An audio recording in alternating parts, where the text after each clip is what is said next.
नमस्कार प्यारे साथियों, मित्रों, स्वागत है श्री राम अध्ययन मंत्रा में आपका अपने चल रहे हिंदी साहित्य के अनोखे इतिहास में राम की शक्ति पूजा पर। मित्रों, अपनों ने 16 पद अभी तक कर लिए हैं राम की शक्ति पूजा से संबंधित।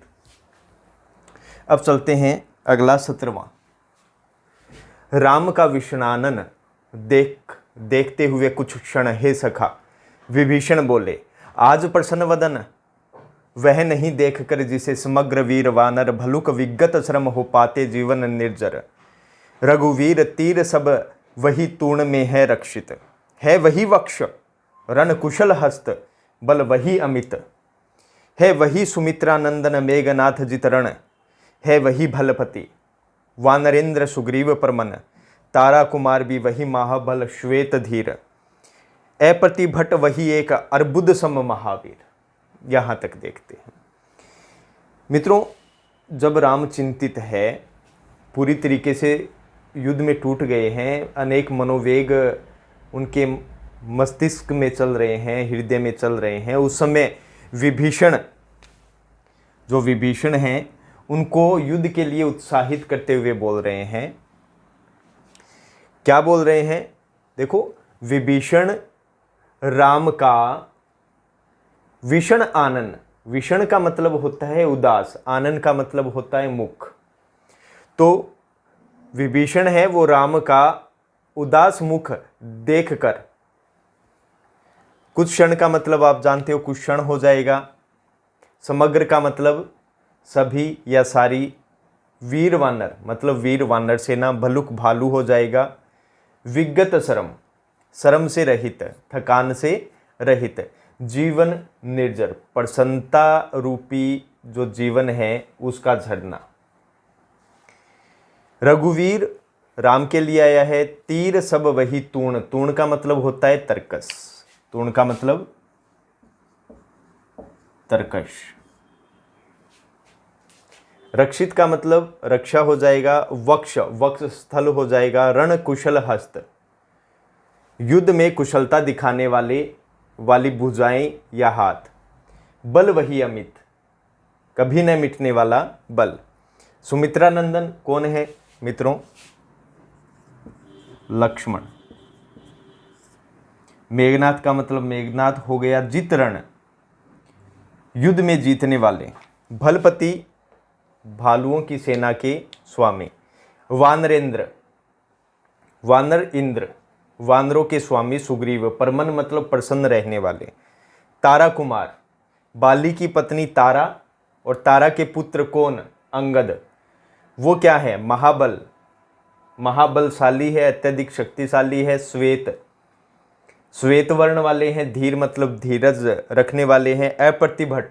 अप्रतिभट का मतलब होता है अप्रीतम या अतुलनीय। एक अर्बुद, ये संख्या होती है 100 करोड़, और 100 करोड़ का मतलब होता है 1 अरब। तो एक ही आ गया, अर्बुद का मतलब अरब हो जाएगा। सम मतलब समान, महावीर मतलब हनुमान। तो विभीषण, अब देख लेते हैं हिंदी। तो विभीषण कुछ क्षण राम का उदास मुख देखते हुए बड़े प्रेम के साथ बोलते हैं कि हे सखा, कि आज आपका वह प्रसन्न मुख हमें दिखाई नहीं दे रहा है जिसे देखकर समग्र जो वीर वानर सेना है और भालू है वो क्या हो जाते थे? युद्ध में जो थकान होती थी उस थकान से रहित हो जाते थे, और आपके जो प्रसन्नता रूपी जीवन का झरना है उसमें नहाकर वो युद्ध में वापस फुर्ती से आ जाते थे। रघुवीर, हे राम, तीर सब वही तूर्ण में, आपकी तरकस में भी वही सब बाण रक्षित है, उनमें कोई परिवर्तन नहीं हुआ है। वही बाण है जिससे आपने बड़े बड़े युद्धों को जीता है, खरदूषण आदि राक्षसों का वध किया है, वो सब वहां क्या है? रक्षित है, वो उसमें कोई परिवर्तन नहीं हुआ है। वही वक्ष, आपका वक्ष स्थल भी वही है जिसने अनेक युद्धों को सहन किया है, उनका सामना किया है। रण कुशल हस्त, बल वही अमित। आपका बल भी वही है, शक्ति भी वही है जो कभी नहीं मिटती, और आपने उसी शक्ति युक्त भुजाओं से युद्ध में अनेक कुशलता दिखाई है। आपकी जो शक्ति है वो कभी न मिटने वाली है। आपके पास तो सुमित्रा नंदन लक्ष्मण भी वही है जिन्होंने क्या किया था, युद्ध में मेघनाथ को जीता था, वो लक्ष्मण भी आपके पास है वही भलपति। भलपति यहाँ पे भालुओं का स्वामी कौन हो जाएगा? जामवंत हो जाएगा। क्या हो जाएगा? जामवंत। कि आपके पास उचित मार्गदर्शन के लिए भालुओं का स्वामी जामवंत भी है। वानरेंद्र सुग्रीव परमन, और वानर सेना के स्वामी, वानरों के स्वामी, जो सदैव प्रसन्न रहते हैं, या कह सकते हैं सदैव प्रसन्न रहने वाले वानरों के स्वामी सुग्रीव भी आपके पास है। तारा कुमार भी वही महाबल श्वेत धीर, अत्यधिक महाशक्तिशाली श्वेत वर्ण वाले, धीरज धारण करने वाले तारा के पुत्र अंगद भी आपके पास है। और सबसे बढ़िया बात देखो, इसमें आप अद्वितीय भी कर सकते हो, अद्वितीय भी कर सकते हो कि आपके पास तो 1 अरब सेना के समान अद्वितीय महान वीर हनुमान भी क्या है आपके पास है। यहां उपमा अलंकार हो जाएगा। क्यों? क्योंकि आपके पास वो हनुमान है जो 1 अरब की सेना के साथ युद्ध करने की योग्यता रखते हैं। मतलब आपके पास 1 अरब सेना के समान कौन है? हनुमान है। तो समानता की गई है किसके साथ? 1 अरब की सेना के साथ। तो कौन सा अलंकार हो जाएगा? उपमा अलंकार हो जाएगा। ये आप समझ गए होंगे। चलते हैं नेक्स्ट पे मित्रों। ये है 18वां। साथियों, बड़ा दुख का समय है, और विभीषण समझाते हुए कह रहे जिसके भावों में अपने खो जाते हैं। अगर इस समय जब युद्ध चल रहा है और निर्णायक स्थिति में है, और उस समय राम का वहां से पलायन कर जाना और सीता जी को बचाने के प्रयास से विमुख हो जाना, ये बड़े दुख की बात है। ये राम का अत्यधिक कठोरतापूर्ण व्यवहार है। इसी को समझाते हुए विभीषण कह रहे हैं, है वही दक्ष सेना नायक, है वही समर, फिर कैसे असमय हुआ उदय, यह भाव पर है। रघुकुल गौरव लघु हुए जा रहे तुम क्षण, तुम फेर रहे हो पीठ, हो रहा जब जयरण, कितना शर्म हुआ व्यर्थ आया जब मिलन समय। तुम खींच रहे हो हस्त जानकी से निर्दय, रावण रावण लंपट खल कलमश गताचार, जिसने हित कहते किया मुझे पाद चरण। बैठा उपवन में देगा दुख सीता को फिर, कहता रण की जय कथा पारिषद दल से घिर। सुनता वसंत में उपवन में कल कूजित पिक, मैं बना किंतु लंकापति, धिक राघव धिक धिक। धिक्कार है राम, बार बार धिक्कार है यदि ऐसा होता है तो। अर्थ समझ लेते हैं पहले। सेना नायक, सेना का नेतृत्व करने वाले। समर, युद्ध हो जाएगा। असमय, असमय जब समय नहीं है युद्ध से भाग जाने का, पलायन करने का। भाव पर है, भाव पर हैर का साथ मित्रों क्या हो जाएगा? निराशा का भाव। किसका भाव? निराशा का भाव। रघुकुल गौरव, रघु जो राजा जिन्होंने वंश की नींव रखी थी, तो रघुवंश के गौरव श्री राम के लिए आए। लघु, लघु का मतलब छोटे या तुच्छ, छोटे या तुच्छ।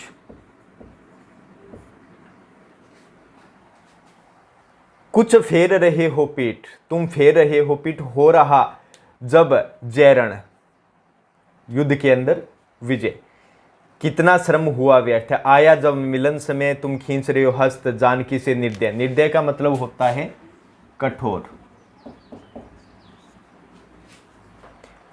रावण, ये एक बार ही रावण के लिए। लंपट, लंपट का मतलब होता है धूर्त। क्या होता है? धूर्त।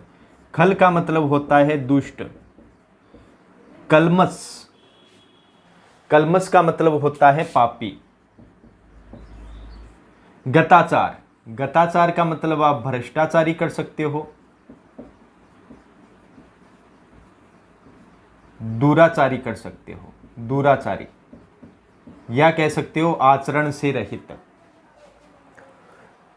हित कहते, भलाई की बात कहते हुए मुझ पर किया पाद प्रहार, अपने चरणों से मुझ पे प्रहार किया। उपवन बगीचा आप जानते हो। रण की जय कथा। पारिषद, पारिषद का मतलब होता है सभासद। क्या हो जाएगा? सभासद। कल कूजित पिक, कल का मतलब ध्वनि, कूजित का मतलब मधुर, पिक का मतलब कोयल, कोयल की मधुर ध्वनि। मैं बना किंतु लंकापति, लंकापति लंका का स्वामी। धिक का मतलब धिक्कार। यहां पुनरुक्ति प्रकाश अलंकार आया है। धिक धिक बार बार धिक्कार। पूरे का अर्थ जान लेते हैं तो ध्यान से सुनिए कि हे राम, आपके पास में आपकी युद्ध में जो सेनाएं भाग ले रही है, उन्हीं सेनाओं का नेतृत्व करने के लिए वही सेना नायक है, वही सेनापति आपके पास उपस्थित है। उनमें भी कोई परिवर्तन नहीं हुआ है। जो पहले युद्ध में भाग ले रहे थे, जो सेनाओं का नेतृत्व कर रहे थे, वही सेनापति आज भी है। वही युद्ध, वही समर और वही युद्ध है। युद्ध भी नहीं बदला है। फिर कैसे असमय हुआ उदय, यह भाव पर है। तो हे राम, मुझे ये समझ में नहीं आता, जब युद्ध निर्णायक स्थिति में है, जब समय है युद्ध को जीत लेने का, उस असमय, उस कुसमय में आपके अंदर निराशा का भाव कैसे उदय हो सकता है? हे राम, हे रघुकुल गौरव, हे रघुवंश के गौरव, उसे आगे बढ़ाने वाले, आज इस क्षण तुम इतने छोटे हुए जा रहे हो, इतने तुच्छ होते जा रहे हो, जबकि युद्ध निर्णायक स्थिति में है। तुम फेर रहे हो पीठ, अब तुम फेर रहे हो पीठ। यहां मुहावरे का प्रयोग किया है निराला जी ने। पीठ फेर लेना क्या हो जाएगा? पलायन करना।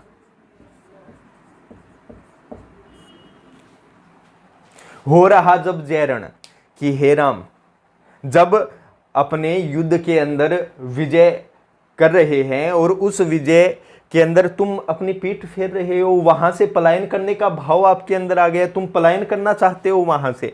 कितना श्रम हुआ व्यर्थ है। और इसी युद्ध को, उसी विजय लाभ के लिए हमने कितना रक्त बहाया है, और वो रक्त और श्रम सब क्या हो जाएगा? व्यर्थ ही तो जाएगा।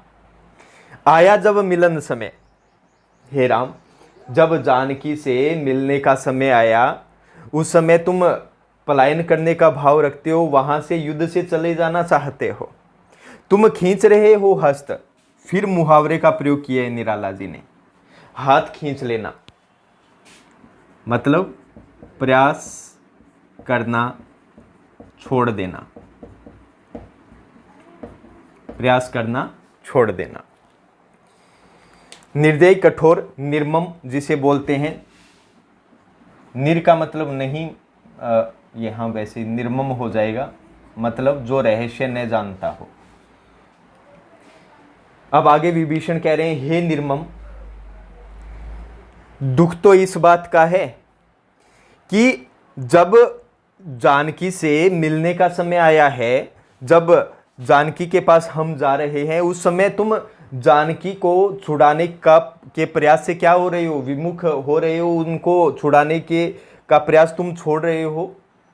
और यही तो क्या है, बड़े दुख की बात है। क्या हे राम, ये जानकी के प्रति आपका कठोर व्यवहार नहीं होगा? बिल्कुल आपका कठोर व्यवहार होगा। अरे रावण की बात छोड़िए, वो तो रावण धूर्त है, वो दुष्ट है, पापी है, वो भ्रष्टाचारी है, दुराचारी है, जिसे मैंने उसके भलाई की बात कही, भलाई की बात कहते हुए भी उन्होंने मुझे क्या किया? अपने चरणों से उन्होंने प्रहार ही किया। तो वो क्या कहलाया? धूर्त, दुष्ट, पापी, दुराचारी ही तो कहलाया। जब युद्ध में वो जीत जाएगा तो बैठा उपवन में देगा दुख सीता को। फिर तो हे राम सोच लेना, अगर उसकी युद्ध में विजयी हो गई तो वो उसी उपवन में बैठी सीता को अधिक दुख देगा, वो उन्हें जीने तक नहीं देगा। और वहीं पर अपने सभासद दल मतलब सभासदों से घिरकर, उनके झुंड से घिरकर क्या कहेगा, युद्ध के विजय की कथा वो कहेगा, वो झूठी कथा, वो प्रशंसा करेगा। और जब वसंत ऋतु आएगी, जब वसंत ऋतु आएगी तब वही उपवन में क्या करेगा, कोयल की मधुर ध्वनि सुनता हुआ बड़ा प्रसन्न रहेगा। क्या मैं बना किंतु लंकापति, आपने मुझे लंकापति बना दिया, क्या इसीलिए लंकापति बना? हे राघव, धिक्कार है ऐसे लंकापति बनने पे। हे राघव, धिक्कार है, बार बार धिक्कार है, जब आप युद्ध से क्या कर रहे हो, पलायन कर रहे हो। तो यहां क्या हो जाएगा, ये आपका समझ में आ गया होगा आपको। चलते हैं नेक्स्ट। मित्रों, राम की शक्ति पूजा का आज का जो अंतिम है 19वां, उस पे चलते हैं। पहले समझ लेते हैं। सब सभा रही निस्तब्ध, राम के सितमित नयन, छोड़ते हुए शीतल प्रकाश देखते विमन, जैसे ओजस्वी शब्दों का जो था प्रभाव।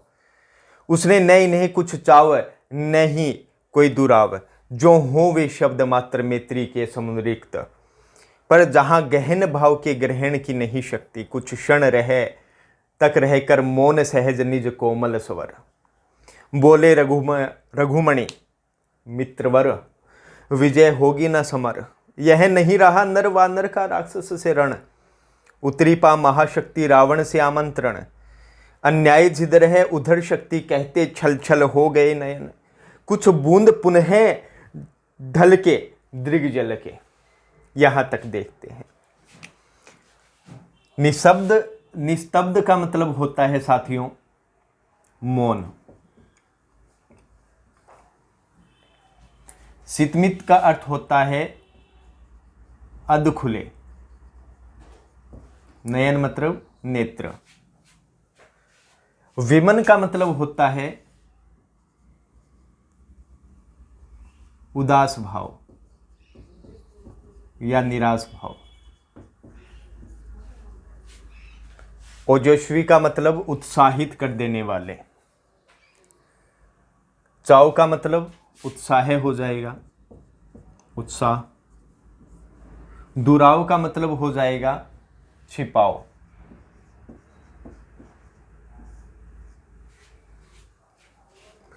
जो हो वे शब्द मात्र मैत्री के समुद्रिक्त, मतलब क्या हो जाएगा, औपचारिक प्रेम, औपचारिक प्रेम, ये हो जाएगा।